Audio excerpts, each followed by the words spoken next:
Wailul lilladzina yaktubuna alkitaba biaydihim. Kitab tuh, maka celaka bagi orang-orang yang sengaja menulis.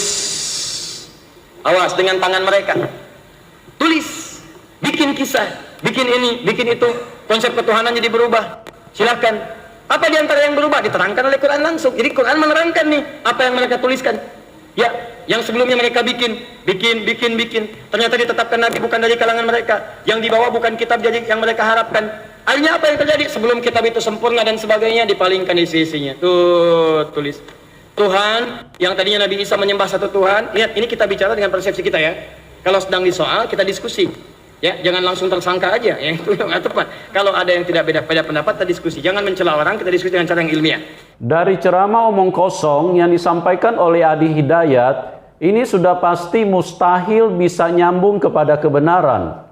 Jangankan sesuatu kebenaran, untuk hal-hal yang ilmiah pun saya lihat sama sekali tidak ada dasarnya. Perlu saya jelaskan terlebih dahulu, berbicara tentang kebenaran itu adalah sesuatu yang jauh lebih tinggi daripada hanya sekedar berbicara tentang hal-hal yang ilmiah.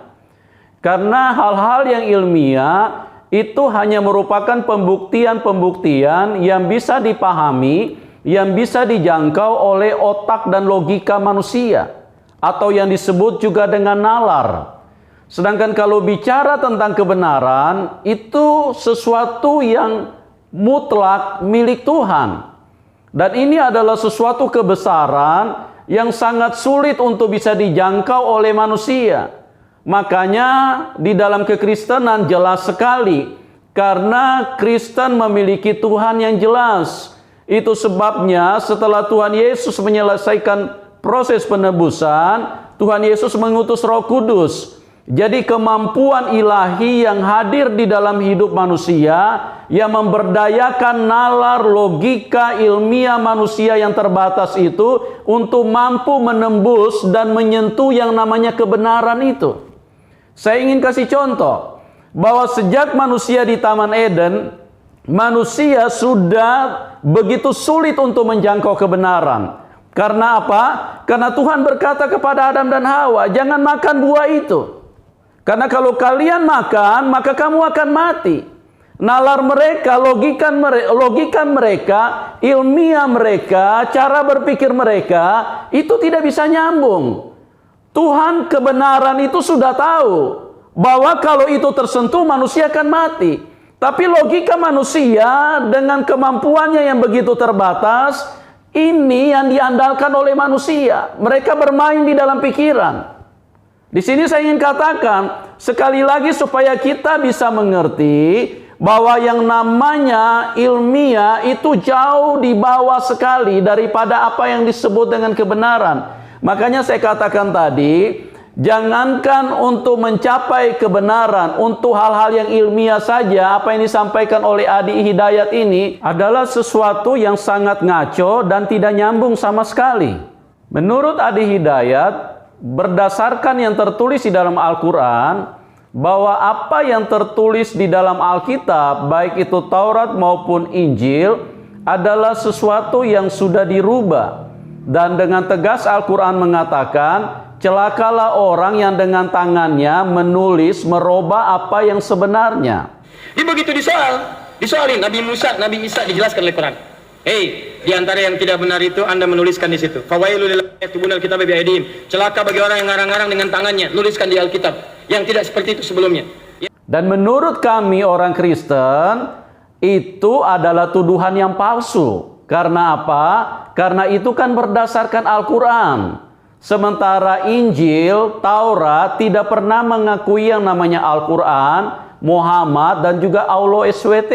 Itu tidak pernah diakui di dalam Injil dan di dalam Taurat. Karena di dalam Injil dan di dalam Taurat yang diakui itu adalah Allah Bapa, Putra dan Roh Kudus. Jadi ini berbeda teologi ya. Adi Hidayat, tolong jangan disambung-sambungkan. Jangan kalian memunculkan penilaian bahwa Taurat dan Injil itu sudah dirubah, atau alias kami memiliki Injil yang palsu, Injil atau Taurat yang palsu. Itu menurut persepsi Al-Quran, menurut persepsi kalian umat muslim. Tapi kalau dari persepsi kami sebagai orang Kristen, kalian itu punya tuduhan-tuduhan palsu. Kenapa saya katakan ceramah Anda tidak ilmiah, Adi Hidayat? Karena kita sama-sama tahu kalau kita mengatakan sesuatu itu palsu, kita harus bisa membuktikan yang asli itu yang mana. Kalau itu hanya omongan, kalau itu hanya catatan pribadi dari seseorang, maka yang justru yang harus dicurigai itu adalah catatan pribadi. Itu adalah omongan yang sangat diragukan. Karena kalau kalian mengatakan palsu, ayo tunjukkan mana yang aslinya. Jadi selama Anda tidak bisa menunjukkan yang asli, maka kesimpulannya omongan Anda yang palsu, keterangan Anda yang tidak benar. Kalau memang benar, ayo tunjukkan. Itu yang namanya ilmiah, itu yang namanya logika, itu yang bisa masuk di dalam nalar setiap manusia. Maka celaka bagi orang-orang yang sengaja menulis. Awas dengan tangan mereka. Tulis, bikin kisah, bikin ini, bikin itu. Konsep ketuhanan jadi berubah. Silakan. Apa di antara yang berubah? Diterangkan oleh Quran langsung. Jadi Quran menerangkan nih apa yang mereka tuliskan. Ya, yang sebelumnya mereka bikin. Ternyata ditetapkan Nabi bukan dari kalangan mereka. Yang dibawa bukan kitab jadi yang mereka harapkan. Akhirnya apa yang terjadi? Sebelum kitab itu sempurna dan sebagainya, dipalingkan isi-isinya. Tuh, tulis. Tuhan, yang tadinya Nabi Isa menyembah satu Tuhan. Lihat, ini kita bicara dengan persepsi kita ya. Kalau sedang disoal, kita diskusi. Ya, jangan langsung tersangka aja. Ya, itu nggak tepat. Kalau ada yang tidak beda pendapat, kita diskusi. Jangan mencela orang, kita diskusi dengan cara yang ilmiah. Apa perlu saya sedikit mengajari Anda, Ustadz, biar Anda bisa lebih pintar? Kalau kita misalnya mau beli jam tangan, kalau dikatakan bahwa itu palsu, kita harus bisa menunjukkan yang mana aslinya.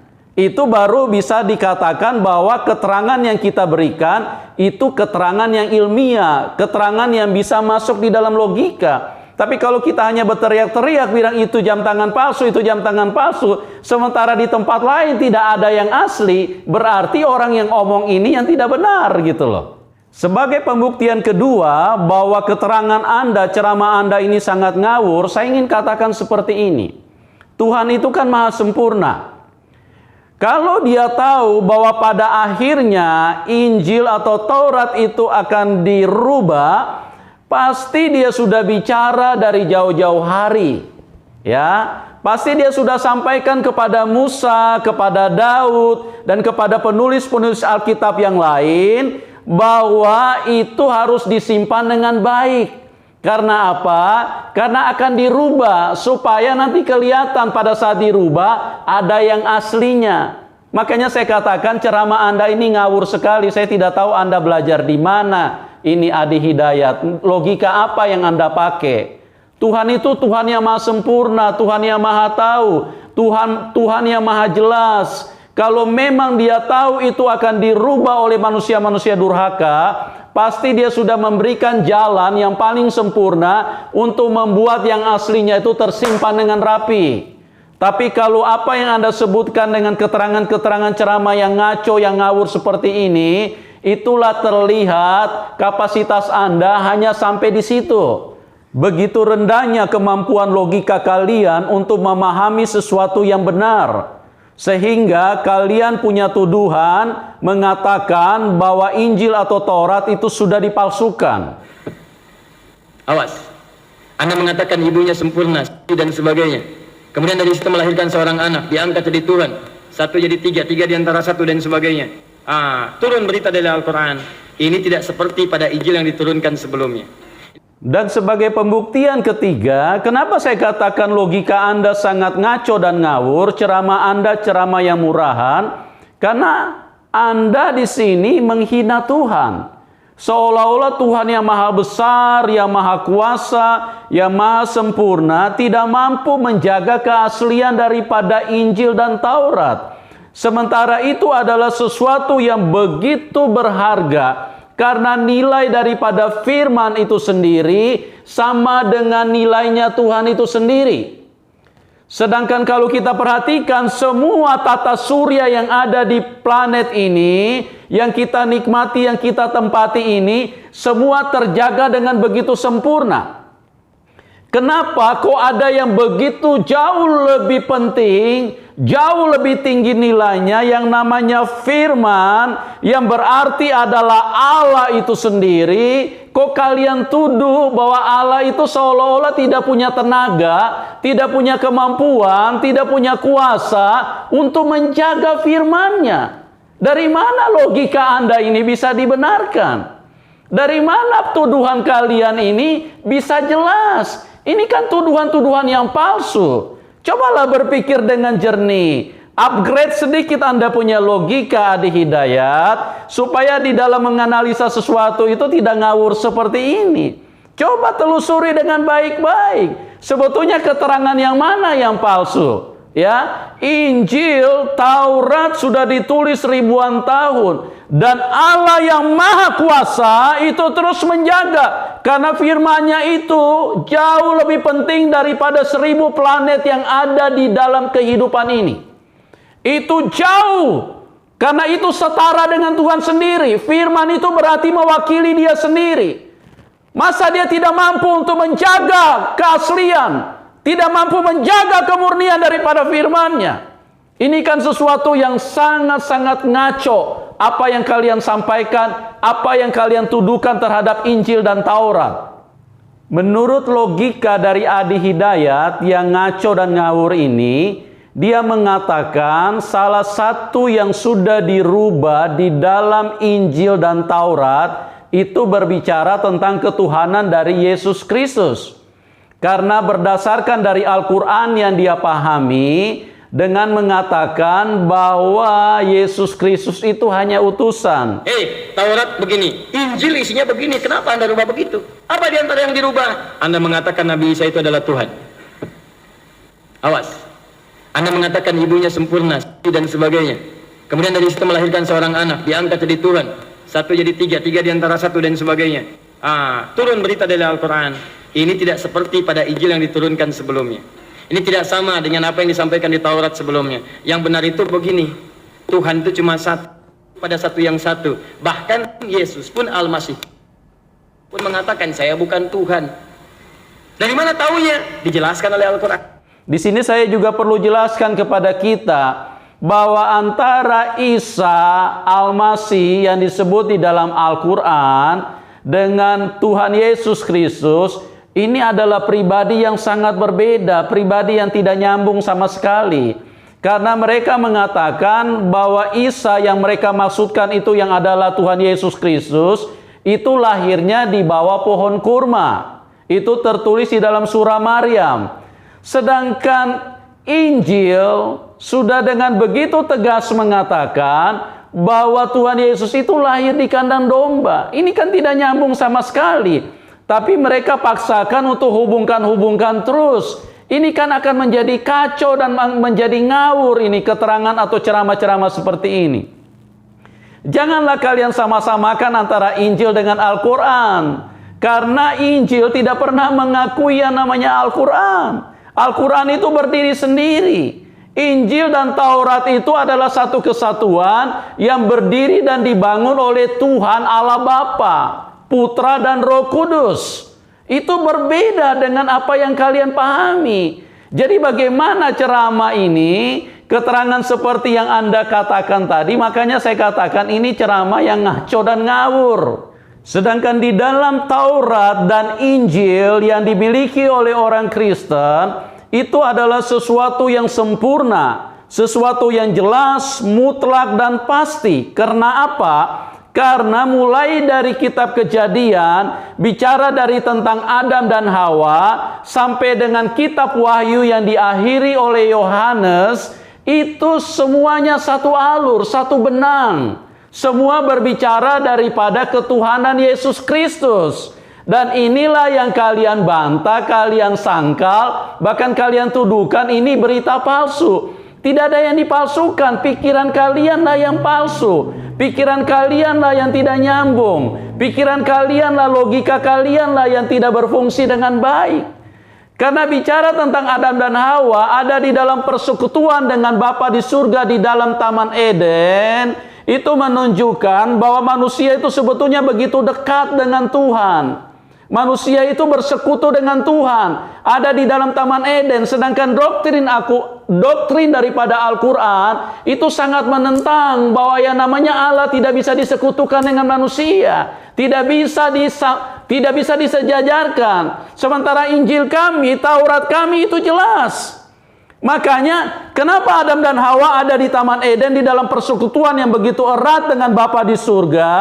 Itulah menunjukkan yang ditunjukkan bahwa hadirnya Tuhan Yesus yang sebagai mewakili manusia itu nanti akan bisa bersekutu dengan Bapa, dengan yang maha besar itu.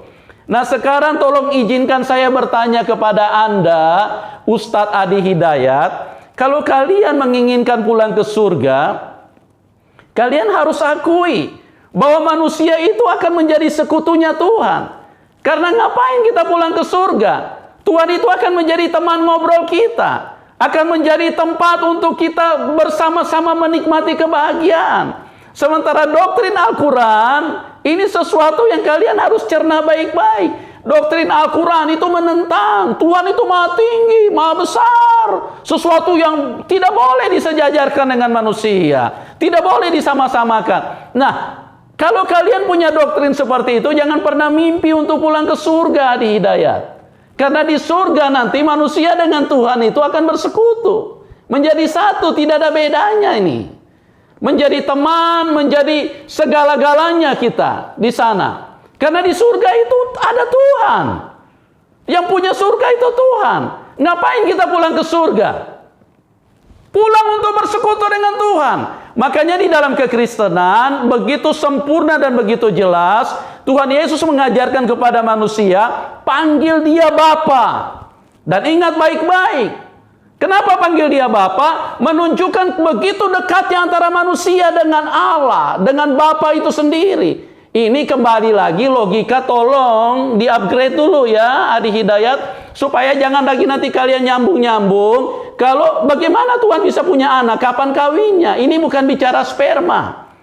Berbicara antara Bapa dengan anak itu berbicara tentang hubungan dan begitu dekatnya antara manusia dengan Allah. Dan kita semuanya ini sumbernya dari Dia. Benihnya dari Dia, makanya jadilah manusia. Itu sebabnya kita katakan Dia Bapa. Sama dengan kalau kita punya anak. Kenapa dikatakan anak kita? Karena benihnya dari kita.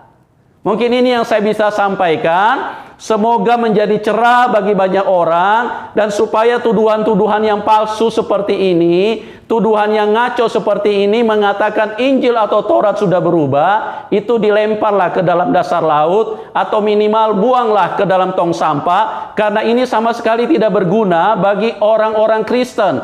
Karena orang-orang Kristen itu Injil dan Taurat itu sudah harga mati. Tidak akan bisa ditawar oleh kitab manapun atau nabi manapun yang muncul belakangan. Itu tidak berlaku bagi kami. Salam kemenangan.